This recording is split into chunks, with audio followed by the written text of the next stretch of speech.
কি ব্যাপার, আজ সকলে এসে গেল, শুধু মন্ত্রীর দেখা নেই কেন? আমি তো আজ মন্ত্রী মশাইকে ওই বাজারে আড়তদারদের সঙ্গে কথা বলতে দেখেছি। মন্ত্রী আড়তদারদের সঙ্গে কি কথা বলছিল? সেটা তো বলতে পারবো না মহারাজ, আমাকে দেখেই তো সরে গেল। তার মানে সন্দেহজনক কিছু হবে বলে মনে হচ্ছে। আহ গোপাল, তোমার মনটা না দিন দিন কেমন সন্দেহ বাতিক হয়ে যাচ্ছে। আমি সন্দেহবাতিক মহারাজ, অনেক ঘা খেয়ে আপনার শিক্ষা না হলেও আমার কিন্তু হয়েছে। তাই মন্ত্রী মশাইয়ের চালচলনে ব্যাকাটেরা কিছু দেখলেই না মনের ভেতরটা কেমন কু গেয়ে ওঠে মহারাজ। তা তো গাইবেই। আসলে তুমি তো আমাকে দেখতে পারো না, তাই ওই যে কথায় আছে না, যারে দেখতে নারী তার চলন বাঁকা। মহারাজ, বাজারের আড়তদাররা আড়ত বাড়াতে চাইছে, তাই তাদের আরো কিছু জমি লাগবে, সেই নিয়েই তারা আমার সঙ্গে কথা বলছিল। আড়তদারেরা বাড়তি জমির জন্য মহারাজের কাছে না এসে মন্ত্রী মশাইয়ের সঙ্গে কথা বললো কেন? এটা খুব ভালো কথা মহারাজ। তাদের ব্যবসা বাড়লে রাজ্যের ভালো, আর আমাদের কোষাগারেও বাড়তি খাজনা আসবে। না না মহারাজ, বাড়তি খাজনা ওরা দিতে পারবে না। কেন বাড়তি খাজনা দিতে পারবে না কেন? না মানে এখন তো দিতে না পারলেও পরে ঠিক ওদের কাছ থেকে আদায় করে নেব। তা আড়তদাররা আড়ত বাড়াতে চাইছে কেন? আসলে এবছর তো প্রচুর ধান হয়েছে, সেই ফসল মজুত করে রাখতেই ওরা বাড়তি আড়ত তৈরি করতে চাইছে। ঠিক আছে, দিয়ে দেবো জমি, তবে শর্ত কিন্তু একটা। কি শর্ত মহারাজ? এবছর যখন অনেক ফসল হয়েছে তখন জিনিসপত্রের দাম বাড়ানো তো চলবেই না, উল্টে কমাতে হবে। খুব ভালো শর্ত মহারাজ, জিনিসপত্রের দাম কমে গেলে গরিব প্রজাদের খুব ভালো হবে। ভালো করাচ্ছি।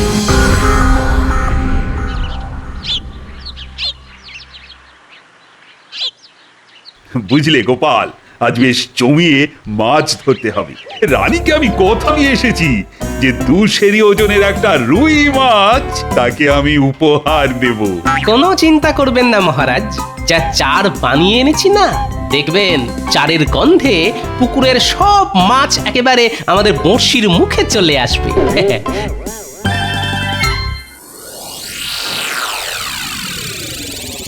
শোন, অনেক বলে কয়ে তোদের জমি দিতে মহারাজকে রাজি করিয়েছি।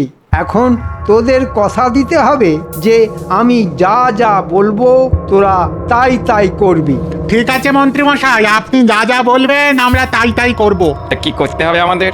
এবছর ধান তো প্রচুর ফলেছে, তাই মহারাজ দাম কমাতে বলেছেন। প্রথম কদিন তোরা দাম কমিয়ে দিবি, তারপর সব ফসল অন্য জায়গায় সরিয়ে দিয়ে বাজারে ঘাটতি তৈরি করে হু হু করে দাম বাড়িয়ে দিবি। দাম বাড়িয়ে দেব? হ্যাঁ, এতে তোদের বাড়তি যা লাভ হবে তার অর্ধেক দিবি আমাকে। কি মাথায় ঢুকেছে? কিন্তু হু হু করে দাম বাড়িয়ে দিলে মহারাজ যদি রেগে গিয়ে আমাদের বিরুদ্ধে কোনো ব্যবস্থা নিয়ে বসেন? আরে অত ভয় পাচ্ছিস কেন? মহারাজকে সামলাবার দায়িত্ব আমার, তোরা শুধু আমার কথা মতো কাজ করে যাবি। ঠিক আছে, তাই হবে। আজ তাহলে আমরা আসি মন্ত্রী মশাই। হ্যাঁ হ্যাঁ, আয় আয়। আড়তদারদের নিয়ে দারুণ একটা চাল চেলেছেন তো। আরে এ তো চালের প্রথম কিস্তি, এর পরের চালে কিস্তিমাত হবেন মহারাজ, আর এই রাজ্যের রাজা হব আমি, বুঝেছিস? বাবা, কি মক্ষম চাল! চাল তো চাললেন, কিন্তু ওই হলে ফুটো হয়ে সব সব চাল আবার ওই ছড়িয়ে যাবে না তো? এই ঘটা, মুখ সামলে কথা বলবি। তোর এত বড় সাহস, হ্যাঁ? আমার সামনেই আমার দেওয়া চালকে অপমান করিস, হ্যাঁ? অপরাধ অপরাধ নেবেন না, আসলে আসলে ওই এতদিন ধরে দেখে আসছি তো। কি দেখে আসছিস? ওই যে অনেক ফন্দি আপনি আঁটেন, কিন্তু ওই গোপালের ওই বুদ্ধির কাছে শেষ অব্দি হেরে গিয়ে ওই যাকে বলে কিনা ওই ওই ল্যাজে গোবরে হয়ে যান। লাজে গোবরে? বেরো বেরো হতচ্ছাড়া, এক্ষুনি দূর হয়ে যা আমার বাড়ি থেকে। এই জীবনে তোর মুখ আর যেন কখনো না দেখি। যা, দূর হ, দূর হ। এবারে যদি আপনি যেতেন তাহলে আর এই মুখ দেখাতে আসবো না। হ্যাঁ, তবে আবার যদি ওই হারেন তাহলে এই শ্রীমুখ ঠিক দেখিয়ে যাব। হ্যাঁ, তবে রে এই জন্যই বলে যার শিল যার নোড়া তারই ভাঙে দাঁতের গোড়া। একটা বেঈমান আমার খেয়ে আমারই পড়ে আজ আমারই সমালোচনা করছে। হ্যাঁ, কথাটা কিন্তু ঘটা মিথ্যে বলেনি, এই বরাবরই তো গোপাল। আরে রাখ তোর গোপাল, এবার এমন আটঘাট বেঁধে নামছি যে গোপাল তো গোপাল, গোপালের 14 পুরুষও না আমার টিকিটা অবধি ছুঁতে পারবে না। গোপাল আর মহারাজের এমন হাঁড়ির হাল করব যে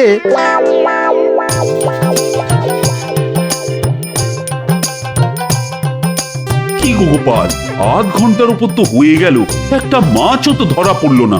সবুর করুন মহারাজ, সবুর করুন। মাছ ধরার প্রথম কথাটাই হলো ধৈর্য। মহারাজ নড়ছে নড়ছে, টেনে ডুবোতে গেলেই মারুন হ্যাঁচকা টান। লেগেছে লেগেছে, মুখে বড়শি লেগেছে। এবার এবার এবার আস্তে আস্তে আস্তে আস্তে সাবধানে টেনে টেনে তুলুন। বাবা, আরে এই গোপাল, এই কত বড় বাবা, ওজন মনে হয় 200 থেকে বেশি হবে। কিরকম চার মেখেছি বলুন। মহারাজ আপনি মাছ ধরছেন, খুব ভালো খুব ভালো। বাহ বাহ বাবা বাহ বাবা, কত বড় মাছ! তা এখন এই কাগজে চট করে একটা স্বাক্ষর করে দিন তো। কিসের কাগজ? ওই যে আড়তদারদের সঙ্গে একটা চুক্তিপত্র। আড়তদারদের সঙ্গে চুক্তি? কেন, এতদিন তো যা হয়েছে সবই তো মুখের কথায়। না না মহারাজ, দিনকাল পাল্টে যাচ্ছে, মুখের কথায় এখন কি সব কিছু বিশ্বাস করা উচিত? তা কি লেখা আছে ওই চুক্তিপত্রে? ওই যে এখন খাজনা দিতে না পারলেও 1 বছর পর থেকে খাজনা দিতে হবে, আর জিনিসপত্রের দাম কমাতে হবে।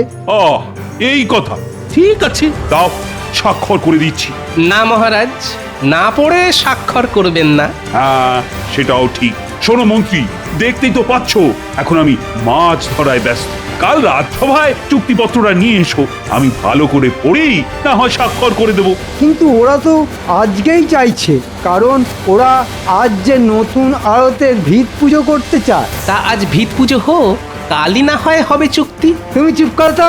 কথা হচ্ছে রাজা মন্ত্রীর মধ্যে সামান্য ভাঁড় হয়ে মাঝখান থেকে আমাদের কথার মধ্যে ফুট কেটো না তো। দিন মহারাজ দিন, সইটা করে দিন। দেবো? হ্যাঁ মহারাজ দিন।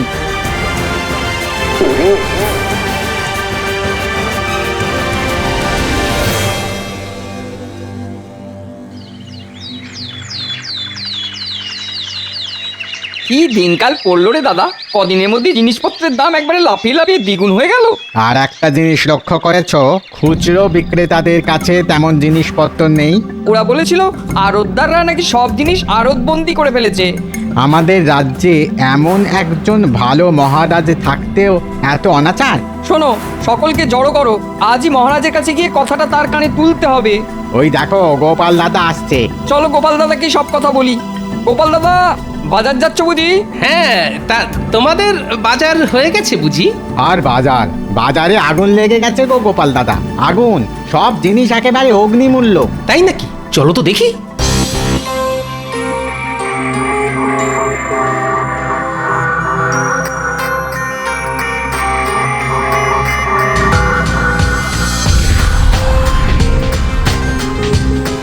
কি ব্যাপার, জিনিসপত্রের দাম নাকি খুব বেড়ে গেছে? হ্যাঁ গো গোপাল দাদা, আর দাম বেড়ে যাওয়ার জন্যে বিক্রি বাটাও তেমন নেই। তা এবছর তো সব দিক দিয়েই ভালো ফলন হয়েছে, তাহলে দাম বাড়লো কেন? সেটা কি করে বলবো গোপাল দাদা, আসলে যতদূর শুনেছি তাতে আড়তদাররা সব জিনিস কিনে আড়তে মজুত করে ফেলেছে। সে কি? আর এর ফলে খুচরো বাজারে যোগান কম আর দাম দ্বিগুণ। না না না, এ তো একেবারেই ভালো কথা নয়। শোনো, তোমরা আজ রাজসভায় এসো, মহারাজ নিশ্চয়ই একটা ব্যবস্থা নেবেন।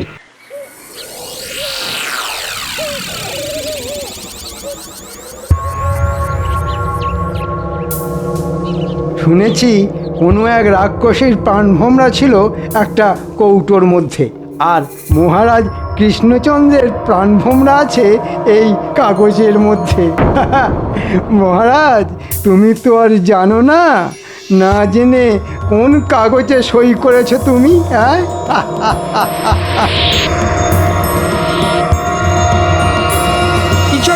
ব্যবস্থা নিন মহারাজ, নাহলে আমরা যেসব না খেতে পেয়ে মরে যাব। হ্যাঁ মহারাজ, না খেতে পেয়ে মরে যাব।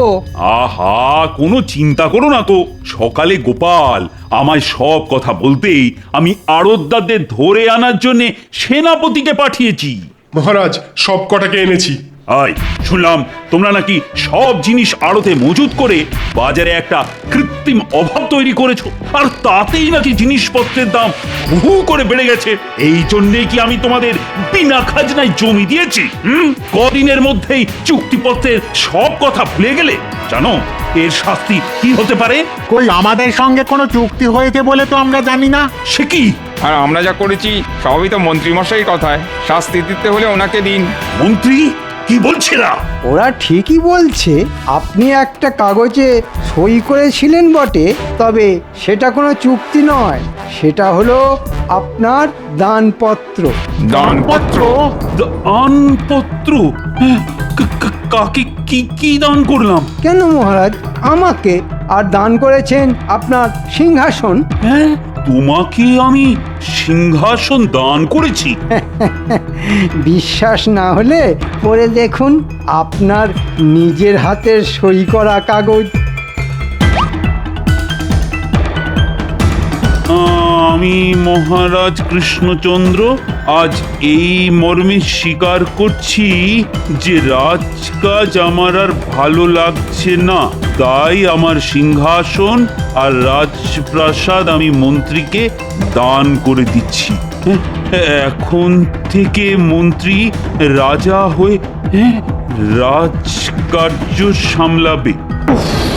ও মন্ত্রী, তুমি তুমি এতটাই খারাপ, এভাবে আমাকে ঠকালে? এই জন্যেই আমি আপনাকে সেদিন না পড়ে কাগজে স্বাক্ষর করতে বারণ করেছিলাম মহারাজ। এখন বুঝতে পারছেন তো না পড়ে স্বাক্ষর করার ফল কি মারাত্মক হতে পারে?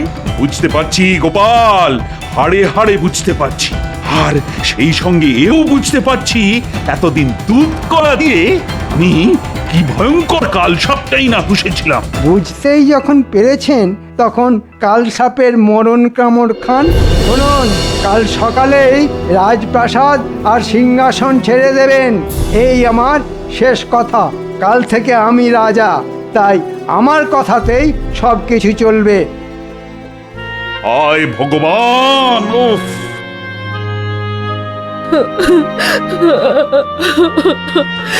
এখন এখন কোথায় যাবেন মহারাজ? জানি না কোন গাছতলায় গিয়ে আমাদের দাঁড়াতে হবে।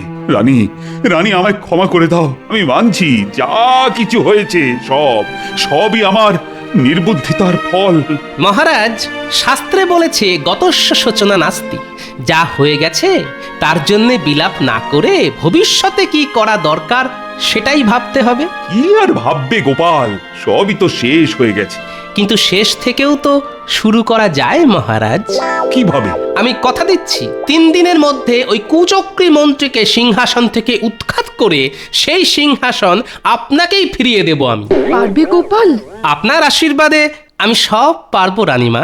মহারাজ, কাল রাজপ্রাসাদ ছেড়ে যাবার সময় আপনি কোষাগারের সব অর্থ, সোনা দানা আর আপনার সিন্দুক সঙ্গে নিয়ে যেতে ভুলবেন না। কিন্তু আপনার দানপত্রে শুধু সিংহাসনের কথা লেখা আছে, আর কিছু নয়। আমি এখন আসি মহারাজ, অনেক কাজ বাকি আছে।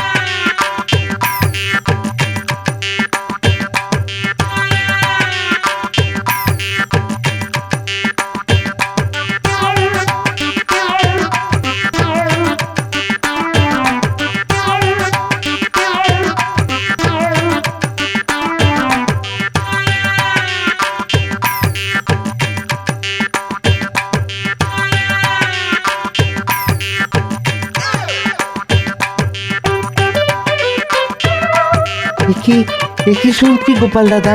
হ্যাঁ, কি শুনছি মহারাজকে নাকি সিংহাসন। ঠিকই শুনেছিস।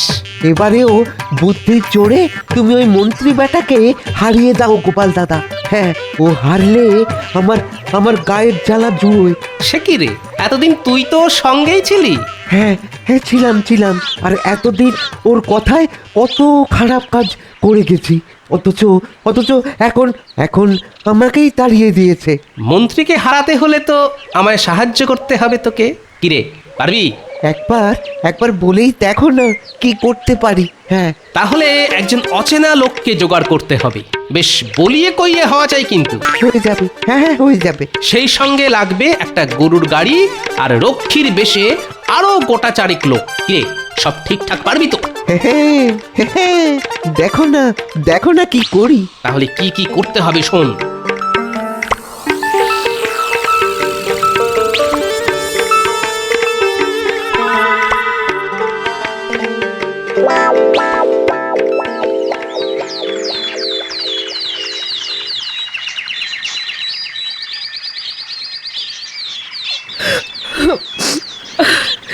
একদিন রানী হয়ে এই প্রাসাদে পা রেখেছিলাম, আজ ভিখারিনী হয়ে চলে যেতে হচ্ছে। আমি তো বলেছি রানীমা, 3 দিনের মধ্যে ওই কুচক্রী মন্ত্রীকে সিংহাসন থেকে উৎখাত করে সেই সিংহাসন মহারাজকে ফিরিয়ে দেব। যাও যাও, সব করবে।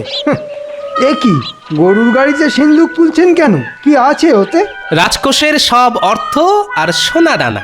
না না, উনি এসব নিয়ে যেতে পারেন না। কেন পারেন না কুচক্রী মশাই?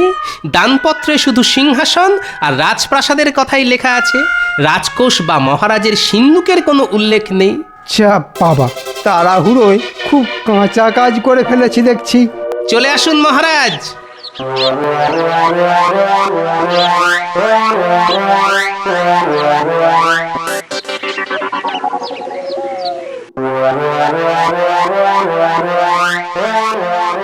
শোনো সবাই, এখন থেকে আমি রাজা, তাই আমার কথাতেই এ রাজ্যের সব কিছু চলবে।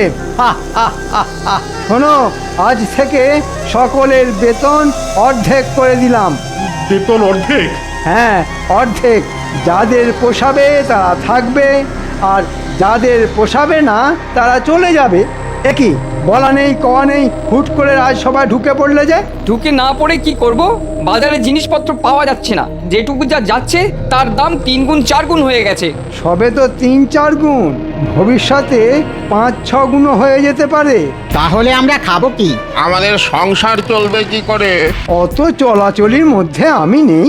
মুদ্রা কথা, এ রাজ্যে থাকতে হলে চড়া দাম দিয়েই জিনিসপত্র কিনতে হবে। আর একটা কথা, এবার থেকে খাজনা কিন্তু দ্বিগুণ হয়ে যাবে। যে আমার বিরুদ্ধে কথা বলবে তার পরিণতি হবে কারাবাস।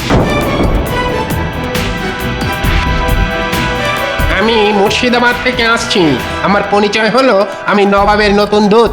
নবাবের দূত? তা কি দরকারে এসেছো বলো? নবাব বলে পাঠিয়েছেন খাজনা বাবদ এক্ষুনি তার 5000 স্বর্ণ মুদ্রা প্রয়োজন। 5000 মোহর এক্ষুনি? তা কি করে সম্ভব? সম্ভব অসম্ভব তো আমি জানি না, আমি শুধু ওই 5000 স্বর্ণ মুদ্রা নিয়ে যাওয়ার জন্যে গরুর গাড়ি এনেছি। স্বর্ণ মুদ্রা পেলে ভালো, না পেলে নবাবের আদেশ মতো আমি আপনাকে বেঁধে নিয়ে যাব, সেখানেই হবে আপনার শাস্তি। ওরে বাবা, এখন কি করব? রাজকোষের সব অর্থ তো মহারাজ নিয়ে চলে গেছে। এত মোহর এখন জোগাড় করব কি করে? ঠিক আছে দূত, তুমি একটু অপেক্ষা করো, আমি দেখছি। কোনো মতেই নয়। ওরে হতভাগারা, খাজনা না পেলে নবাব কৃষ্ণনগর আক্রমণ করে এই রাজ্য কেড়ে নিতে পারেন। না না, এই মুহূর্তে এত মোহর আমাদের পক্ষে দেওয়া সম্ভব নয়। ওরে বাবা, তাহলে কি করবো এখন? ওরে বাবা, রাজা হওয়ার এ কি শাস্তি! এখন কি হবে? আরে ছাতার মাথা হবে আমার মাথা, আর তোর মুন্ডু। কি গোপাল দাদা, হ্যাঁ কিরকম লেজে আগুন ধরিয়ে দিয়েছি বলো? বিলকুল। এবার দেখ না, ওই লেজের আগুনে কুচক্রী বেটা কেমন জ্বলে পুড়ে মরে। ওরে বাবা, ওরে বাবা, এখন এখন কি করি? হ্যাঁ, অতগুলো মোহর তো জোগাড় করা সম্ভব নয়। হ্যাঁ, এখন যেমন করেই হোক ওই দূতের হাতে কিছু গুঁজে দিয়ে ওকে আটকাতেই হবে। হ্যাঁ হ্যাঁ। ও ভাই দূত, একটু কাছে এসো না, কানে কানে একটা কথা বলি। বলুন। বলছিলাম কি, তোমাকে আমি কিছু অর্থ দিচ্ছি, ওটা নিয়ে যেমন করে হোক তুমি একটু সামলে দাও। হ্যাঁ, আমাকে ঘুষ নিতে বলছেন? চলুন চলুন, তাহলে এক্ষুনি আপনাকে বেঁধে নিয়ে যাই। ওরে বাবা, কি করবো রে? না না, পালাতে হবে। পালিয়ে কোথায় যাবেন কুচক্রী মশাই? ওই যে কথায় আছে না, পালাবার পথ নেই, জম আছে পিছে। আমায় আমায় ছেড়ে দাও গোপাল, আমি রাজা হতে চাই না। তাহলে ওই দানপত্রটা দিন।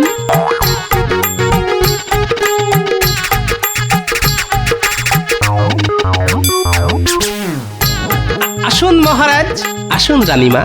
মহারাজ, বলেছিলাম না 3 দিনের মধ্যে কুচক্রী মন্ত্রীকে সিংহাসন থেকে উৎখাত করে সেই সিংহাসন আপনাকে ফিরিয়ে দেব। যান মহারাজ, সিংহাসনে গিয়ে বসুন। ঘটা, আয় রে, এবার তোর নিয়ে আসা নবাবের সাজানো দুধকে চলে যেতে বল। ওর পারিশ্রমিক আমি পাঠিয়ে দেব। সে কি, এ নবাবের আসল দূত নয়? তাহলে এত মিথ্যাচার? আপনার মতো দুরাচারীর সঙ্গে এটুকু মিথ্যাচার তো করতেই হবে কুচক্রী মশাই। কি মন্ত্রী না মানে ওই কুচক্রী মশাই, এবারেও আপনার সব চাল ছড়িয়ে গেল তো। ঘটা, আমি তোকে সেনাপতি, বন্দি করো এই বদমাইশকে। এখন কদিন কারাগারে থাকুক, তারপর হবে বিচার। আজ গোপালের বুদ্ধির জোরে আবার আবার সব কিছু ফিরে পেলাম। বলো গোপাল, কি চাও তুমি? মায়ের কাছ থেকে আশীর্বাদ ছাড়া আর কি চাইবার আছে সন্তানের? ওইটুকু পেলেই আমি সন্তুষ্ট রানীমা। জয় গোপালের জয়। জয় গোপালের জয়।